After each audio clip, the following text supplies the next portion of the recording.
Hello जी, नमस्कार। कैसे आप सभी? पावर ऑफ गीता में स्वागत है।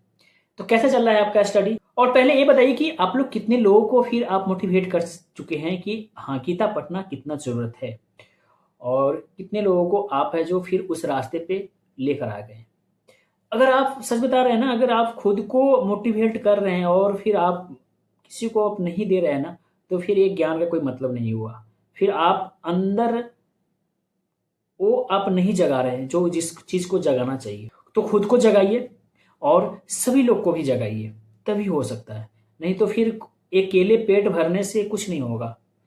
तो फिर ये इसका मतलब ये नहीं हुआ कि आपके लिए अगर ये सिर्फ दिया जा रहा है, तो ये एक समझिए, तो फिर ये एक गलत ही रास्ता है, जो कि आप खुद का पेट भर रहे हैं, खुद का मन भर रहे हैं, खुद का मनोबल बढ़ा रहे हैं, लेकिन आसपास को नहीं बढ़ा रहे हैं। और जब तक आसपास को नहीं बढ़ाइएगा ना, तो वो लोग आपको बढ़ने नहीं देंगे। और जब आपको बढ़ने नहीं देंगे, तो फिर ऐसा ज्ञान लेकर ही क्या कर सकते हैं? कुछ नहीं कर सकते।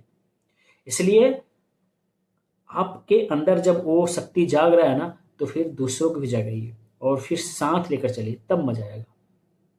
फिर वो लोग भी आपको उड़ने देंगे, फिर आपको आप आगे बढ़ने देंगे। नहीं तो ऐसा पैर खींचेंगे ना, जो बहुत मुश्किल है। समझ रहे हैं? इसलिए बहुत जरूरी है ये सब चीज करना और सभी लोगों को बताना। ठीक है? नहीं, कम से कम तो आप अपने दोस्त को बताइए। नहीं पढ़ रहा है तो उसको बार बार भेजते रहिए, है ना? वो धीरे धीरे धीरे धीरे होता है। एक अचानक कुछ नहीं होता। एकाएक उसको ये चीज आएगा ही नहीं कि यार ये तो गीता हमको भेज रहा है, फिर क्या पढ़ने से क्या मिलेगा? उसको पता नहीं है ना। उनको बस इतना ही पता है कि बस श्री कृष्ण को पूजा कीजिए, बस इतना ही तक पता है। लेकिन उनके अंदर की जो शक्ति है, उनके अंदर की जो ताकत है, उनके उससे कोई मतलब नहीं होता है। लेकिन उस चीज को बताना पड़ेगा, तब जाकर होगा। अर्जुन भी यही चीज किए, और भी आसपास ही जब था तो यही चीज किए कि भाई कृष्ण का जो शक्ति था वो पता था, लेकिन उसका महत्व किसी को नहीं पता था। अर्जुन वो चीज को निकाल पाए और अर्जुन वो चीज देखे, तो फिर उनके अंदर जो जागा, तो फिर ये कर सकते। तो यही होता है कि जब तक आप नहीं समझ पाएंगे ना, जब तक आप उस चीज को गहराई से नहीं पकड़ पाएंगे। और यही होता ही है काफी दुनिया में, बस यही है झूठा प्रेम। वो ये किसी व्यक्ति से हो या भगवान से हो, झूठा ही चल रहा है। लेकिन हर कोई झूठा नहीं होता है। वो जब तक अंदर तक नहीं जाता ना, जब तक सच्चा नहीं आता। इसलिए बहुत जरूरी है, सबको शेयर कीजिए। चलिए, आज का जो अध्याय है लास्ट है अध्याय, और मतलब प्रथम अध्याय का लास्ट है ये वीडियो। उसके बाद है जो कल से जो वीडियो आएगा, उस पर आपको सेकेंड अध्याय का पता चलेगा। देखिए, कमजोरी अगर आपके अंदर है ना, तो फिर वो आपको भी मोटिवेट कर देगा। ये अध्याय और ये जो बात हमने जो बोले है ना, इसलिए बोले हैं कि अर्जुन जब कमजोर पड़ गया था ना, तो फिर क्या हुआ था?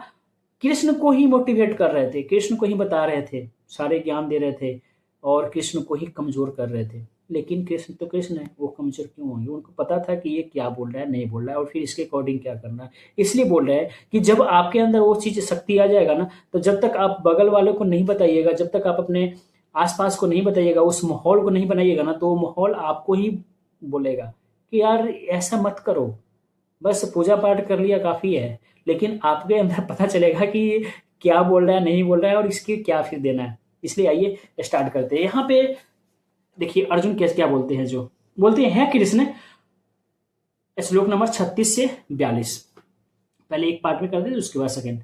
"हे कृष्ण, हमें धृतराष्ट्र के पुत्रों तथा उनके मित्रों का वध करके क्या लाभ होगा, और अपने ही कुटुंबियों को मारकर हम जिस किस प्रकार सुखी हो सकते हैं? यद्यपि लोभ से भ्रष्ट होकर ये लोग कुल के नाश और मित्रों से विरोध करने में पाप को नहीं देखते, तो कुल के नाश से उत्पन्न दोष को जानने वाले हम लोग इस पाप से रोकने के लिए क्यों नहीं विचार कर रहे हैं?" मतलब बोल रहे हैं कि जब वो लोग नहीं देख रहे हैं, तो फिर हम उन लोगों को मारकर क्यों पाप लेना चाहते हैं?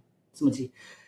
बोलते हैं, "कुल के नाश होने पर धर्म नष्ट हो जाता है, और धर्म के नाश होने पर संपूर्ण कुल बहुत पाप फैल जाता है।" मतलब उनका कहने का यह अर्थ है कि अगर सभी को मार देंगे ना, तो फिर धर्म खत्म हो जाएगा। जब धर्म खत्म होगा ना, तो फिर पाप बढ़ जाएगा।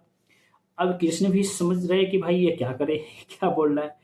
ठीक है, फिर भी सुनते गए। फिर आगे जो बोलते हैं अर्जुन, बोलते हैं, "हे कृष्ण, मैंने सुना है जो लोग कुल धर्म का विनाश करते हैं, वे सदैव नरक में वास करते हैं।" अब उनको बोल रहा है कि भाई ना, मत पाप कीजिए, नहीं तो हम लोग नरक में जाएंगे। ओह, कितने आश्चर्य की बात है कि हम सब पाप करने के लिए तैयार हो गए हैं। राज सुख भोगने की इच्छा से हम अपने ही संबंधियों को मारने पे तुले हैं। यही धृतराष्ट्र के पुत्र हमें रण में मार डाले तो मारना भी मेरे लिए अधिक कल्याणकारक ही होगा। युद्ध भूमि में इस प्रकार कहकर धनुष त्याग कर और पीछे बैठ गए। मतलब उनका कहना ये है कि अगर धृतराष्ट्र हमको अगर मार देता है ना तो बहुत अच्छी बात है, हम स्वर्ग प्राप्त हो जाएंगे, लेकिन हम अगर उसको मारते हैं ना तो ये पाप ही होगा, इसलिए ये चीज़ मत कीजिए और हमसे नहीं हो पाएगा, हम ये युद्ध नहीं लड़ेंगे और पीछे बैठ गए। तो यही होता है कि जब आपके पास वो ज्ञान होगा ना कि सच क्या है और झूठ क्या है, तो फिर आप वहाँ पे शांत रहेंगे और फिर आपको पता चलेगा कि भाई क्या कर रहा है। लेकिन जिसके पास वो चीज़ नॉलेज नहीं होता है, वो चीज़ ज्ञान नहीं होता है, तो फिर वो आपको ही मोटिवेट करेंगे कि ऐसा मत करो, ये गलत है, समझ रहे हैं, ऐसा मत कीजिए। यही अर्जुन यहाँ पे श्री कृष्ण को बता रहे थे। लेकिन अब यहाँ से श्री कृष्ण बताते हैं कि क्या सही है क्या गलत है। आप धैर्य रखिए और बस हिम्मत बनाए रखिए, फिर उसके बाद देखिए कि कैसे आप युद्ध जीत सकते हैं। तो कहने का ये अर्थ हो गया लास्ट में कि जागरूक होइए और सबसे बड़ी युद्ध बाहरी दुनिया से नहीं है, किसी व्यक्ति से युद्ध नहीं लड़ना है, ये खुद से युद्ध लड़ना है। खुद को अपने अंदर को अर्जुन को जगाना है और अपनी बुराई को फिर हटाइएगा, तभी आप युद्ध से विजय प्राप्त कर सकते हैं, नहीं तो फिर नहीं हो पाएगा। और जब अपने अंदर कर लिए हैं तो फिर और भी लोग हैं उनके अंदर को कौरव को हटाइए, उनके अंदर को अर्जुन को जगाइए, तभी आप पूरी तरह से युद्ध जीत सकते हैं, नहीं तो फिर बहुत मुश्किल होगा। जिस तरह से यहाँ पे अर्जुन श्री कृष्ण को समझा रहे हैं उसी तरह आपको लोग समझाकर मोटिवेट कर देंगे, फिर आपके पास जो ज्ञान है वो कुछ नहीं सकता। यहाँ पे तो अर्जुन नहीं सिर्फ कृष्ण को समझाए, लेकिन जब आप इस तरह से रहेंगे ना तो आपके आसपास एक ही नहीं होगा, काफ़ी लोग होंगे, और जब काफ़ी लोग जब समझाएंगे ना तो फिर आप अकेले पड़ जाएंगे, तो फिर आपका हार निश्चित है, फिर आप वो नहीं कर सकते हैं जो आप चाहते हैं। इसलिए बहुत ज़रूरत है, खुद को बनाइए और सबको बनाइए। जय श्री कृष्ण। फिर मिलते हैं नेक्स्ट वीडियो में, और यहीं पे अब श्री कृष्ण का उपदेश शुरू होते हैं।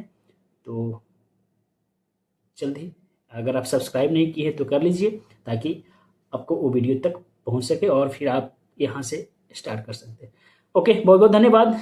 वीडियो अगर अच्छा लगा तो लाइक कर दीजिएगा। जो भी है आपके प्रश्न कमेंट में करते रहिए, उसके वे हम लोग काम करेंगे, उस पर भी हम लोग बात करेंगे, उसके भी आपका जो जितने भी आंसर है उसका भी हम लोग अच्छे से देंगे।